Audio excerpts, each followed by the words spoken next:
Magandang gabi sa inyo guys. Ito naman ang gagawin ko guys, maghugas. Yan talaga ang lalaking walang trabaho sa bahay. Pag ganyan guys, maghugas tayo. Wala tayong magagawa, matapang ang asawa natin ay. Kaya nangyayari, tubod lang tayo ng tubod. Kaya kung ayaw nyo ng iwal, tawid kayo ng tubod. Kaya kung maasawa kayo, maghanap kayo ng mabait. Sakit yung kumukha So mo. guys, so, maghugas na. Kaya palagi kong gagawin.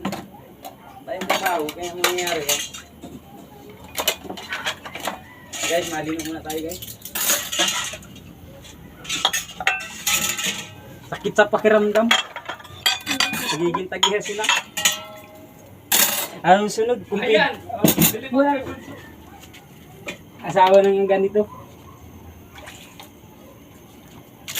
Guys, so magiging tayo.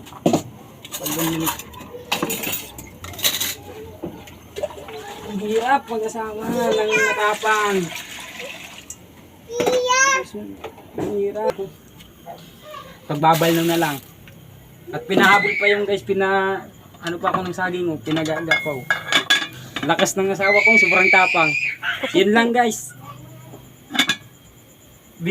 Abangan nyo yung susunod kong video. At salamat, sana supportahan niyo ako. O yun lang, sa sunod na lang.